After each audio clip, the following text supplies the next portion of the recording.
bienvenue sur Monaco Info. Voici les titres qui seront développés dans votre édition. En ouverture de ce journal, nous découvrirons ce projet artistique au CHPG. Nous assisterons au premier tir du concours international de feux d'artifice pyromélodique. Nous ouvrirons un volet culture avec la 47e édition du Fort Antoine qui se poursuit. Et enfin, nous écouterons la capitaine du club féminin de volley-ball de la Principauté au sujet des filles qui joueront en élite la saison prochaine. Mais avant de développer ces titres, Marine de Carnet-Tressesson, ambassadrice de France à Monaco, a remis à Richard Marangoni, directeur de la Sûreté publique, les insignes de chevalier de l'Ordre national du mérite. Richard Marangoni, en tant que président de la République, nous faisons chevalier de l'Ordre national du mérite. La cérémonie a eu lieu en présence du souverain, du ministre d'État et des hautes autorités monégasques. Vous le voyez sur ces images.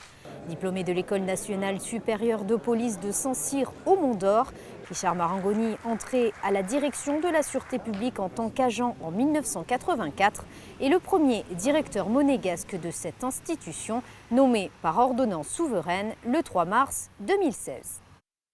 Du ministère d'État, direction les Jardins d'Apolline, où le conseiller de gouvernement pour les finances et l'économie, Jean Castellini, est allé à la rencontre des commerçants. Le but étant de faire un point d'étape sur les solutions qui seront établies pour pallier les problèmes qui pourraient affecter leur activité dans les mois à venir. Accompagné d'Albert Croesi, chargé de mission auprès du ministre d'État dans le cadre de l'opération Apolline, le conseiller a tenu à rassurer les commerçants sur les effets des travaux qui seront limités et traités au cas par cas. Afin de minimiser les nuisances du chantier du nouvel hôpital, le gouvernement princier a souhaité donner une dimension artistique. De nouveaux projets ont ainsi vu le jour, comme nous l'explique Christina Thomel sur des images de Serge Prémont. Depuis les premiers coups de pelle en 1898, l'hôpital de Monaco n'a cessé d'évoluer au fil du temps.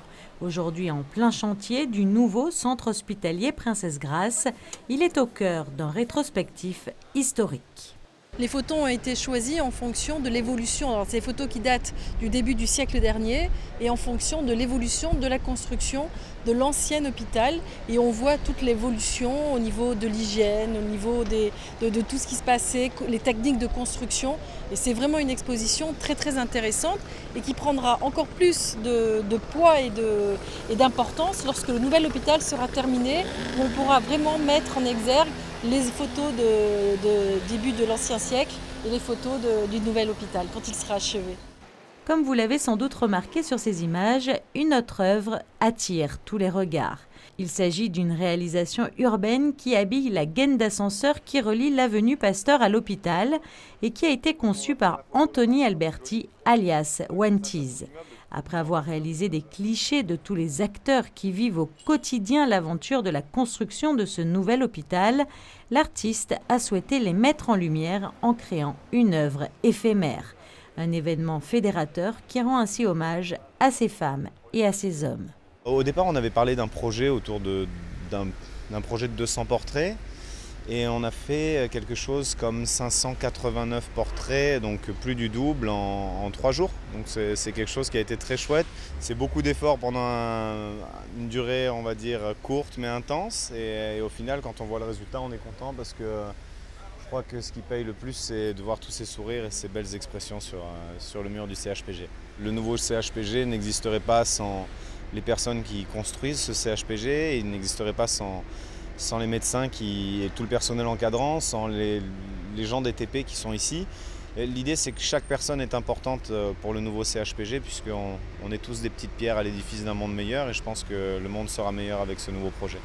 585 portraits qui offrent donc une respiration positive au cœur même du chantier du nouvel hôpital, tout comme les 31 photographies d'époque qui ont vu le jour le long de la promenade sud du CHPG et qui retracent l'histoire de l'établissement. En ce qui concerne la rétrospective historique, ça permet de montrer que l'établissement est ancré dans son passé et la démarche artistique nouvelle, en revanche, nous tourne vers le futur. Parce qu'elle permet d'exprimer le fait que nous sommes reconnaissants à l'égard du personnel pour son investissement, tant pour les personnes qui travaillent sur le chantier du futur hôpital que pour le personnel de l'établissement lui-même, reconnaissant de l'action tournée vers les patients. Et c'est également le signe de la part de ces intervenants de leur fierté d'appartenir à l'institution hospitalière, heureux de faire partie d'une équipe soudée, tournée vers les personnes que nous accueillons ici. De réalisations artistiques qui rendent hommage à ces acteurs anonymes au service d'un projet pour la vie. Et dans le reste de votre actualité, toujours culturelle, le souverain a pu revivre la plus grande opération militaire de tous les temps, le débarquement en Normandie, à l'occasion de la visite de l'exposition Normandie 44 sous le chapiteau de Fontvieille. Plus de 600 tonnes de vestiges, d'objets originaux et de matériel hors normes sont rassemblés en un même lieu autour de 24 thématiques à découvrir jusqu'au dimanche 20 août.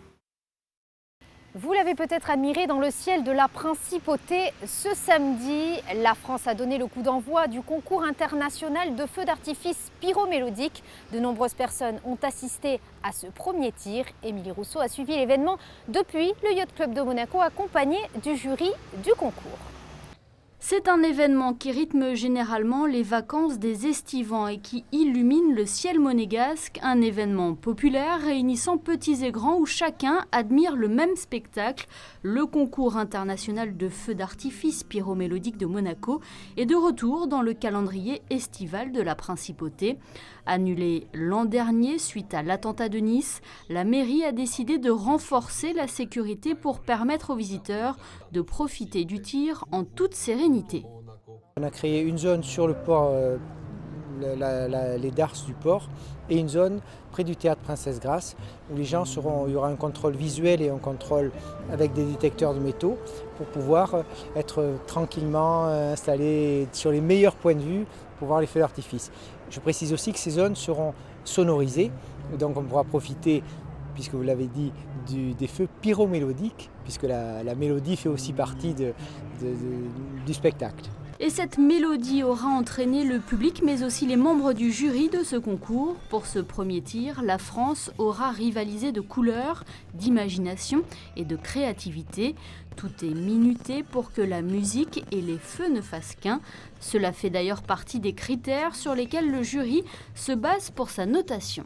Un critère qui est le plus important, à mon avis, c'est déjà le feu en fonction de la synchronisation du feu avec la musique. Ensuite, on a les couleurs qui sont très importantes. Il y a aussi une question on pourra appeler de bombe, de calibre de bombe, qui fait que les personnes jugeront de ce qui peut en découler et que cette artillerie, si on peut le dire, soit aussi quelque chose de très agréable à tout le public et un spectacle qui sera merveilleux à mon avis, puisque tous les tireurs, tous les pays font en sorte que ce soit agréable à la vue de tous les spectateurs qui seront présents autour du port. Avec une vue imprenable sur les feux, le jury dispose d'un point de vue exceptionnel et pour certains, il a été difficile de tenir en place. Emporté par la musique et le spectacle, Joe Bullitt vit ici sa première expérience en tant que juré d'un concours de feux d'artifice pyromélodique. Il prend ce rôle très à cœur. Je pensais qu'on pouvait être tranquillement assis, observer. Et en fin de compte, c'est comme un spectacle, comme un show, etc. On a envie de participer. Et donc je me suis levé parce que déjà musicalement, il y avait des choses intéressantes. Et puis j'avais envie de voir un maximum, comme si que le feu voulait m'envahir en tout cas. Donc je me suis mis debout parce que j'avais envie de partager quelque chose de plus proche. On va dire ça comme ça, proche. Ouais. Le public est également invité à voter. Un prix spécial sera d'ailleurs remis à l'issue du concours. Pour donner votre avis, rendez-vous sur ce site internet, le www.monaco-feudartifice.mc. Et sachez que l'Autriche proposera le prochain feu d'artifice ce samedi. La 47e édition du Théâtre du Fort-Antoine se poursuit avec à l'affiche ce lundi soir le Cercle de Craie caucasien de Brecht, une pièce à la fois comique et tragique. Les détails dans ce reportage. À travers l'histoire d'un enfant tiraillé entre une mère qu'il a abandonnée suite à l'assassinat de son mari et une servante qu'il a élevée, Brecht revisite tout un pan de la société de l'Union soviétique. La montée révolutionnaire, la violence militaire, les conflits armés, les frasques de la justice, tous ces thèmes sont évoqués dans différents tableaux imagés sur l'humanité et l'ambiguïté de ses valeurs morales. C'est une pièce qui a été inspirée d'une légende chinoise qui existait il y a très longtemps, qui s'appelait déjà le Cercle de Craie, et lui l'a transposée en 1945 dans le Caucase. Je pense qu'il y a un message qui est peut-être plus universel que la question de la guerre, qui est la question de la justice. Puisque le personnage de Groucha, qui est donc le personnage principal de la fable, est d'une certaine manière une figure de la justice, mais de la justice dans ce qu'elle a de plus humain, de plus incarné et de moins corrompu.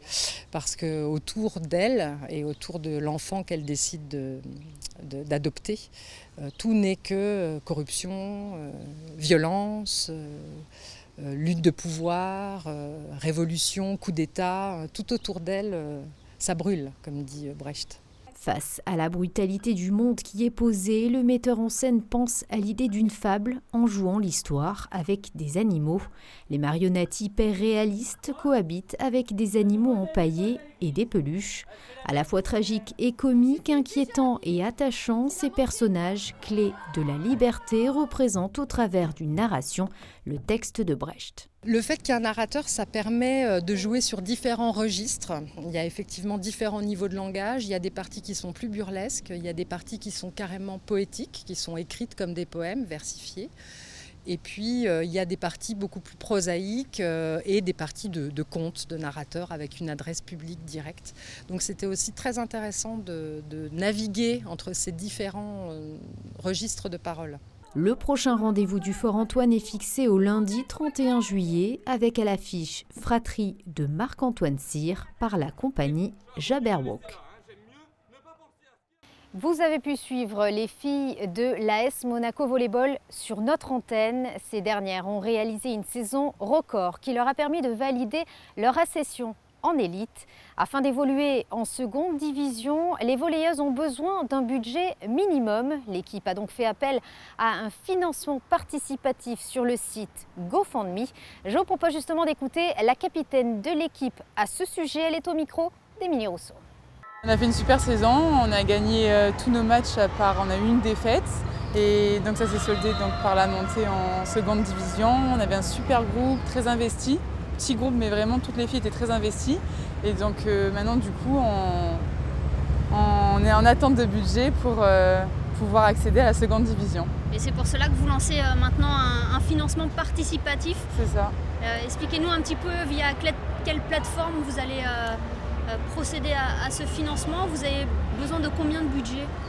On a besoin à peu près de 50 000 € pour assurer déjà les déplacements, parce qu'on a des déplacements dans toute la France, vu qu'on arrive en deuxième division. Et on cible à peu près les entreprises de Monaco, un petit peu intramuros. Et après, on est, toutes les aides qui seraient disponibles. Après, en échange, on donne une communication assez importante. C'est comme ça reste du volley, c'est pas des gros budgets comme le foot, le basket. Donc on peut atteindre vraiment des petites entreprises qui ne pourraient pas malheureusement avec les budgets que demandent d'autres sports et qui peut être très intéressant pour eux au niveau visibilité. On le rappelle, du coup, c'est la première fois qu'une équipe féminine de volley, équipe à Monaco, va évoluer au niveau professionnel aussi. Oui, c'est ça. Non, c'est super, je pense aussi pour la principauté et pour le sport. Donc c'est une très belle aventure, mais maintenant on a besoin d'aide pour pouvoir continuer cette aventure. Voici à présent les prévisions météo pour ces prochains jours. Mercredi, ciel restant dégagé avec des températures allant de 24 à 29 degrés. Jeudi, le temps reste très agréable avec un mercure en hausse par rapport à la veille. Vendredi, peu de changements et un thermomètre identique à jeudi. Et enfin, le week-end prochain, du soleil au programme avec une maximale de 29 degrés. C'est la fin de cette édition, merci de l'avoir suivi. À présent, retrouvez les films projetés en salle cette semaine grâce au magazine cinéma signé José Sacré. À très bientôt sur Monaco Info.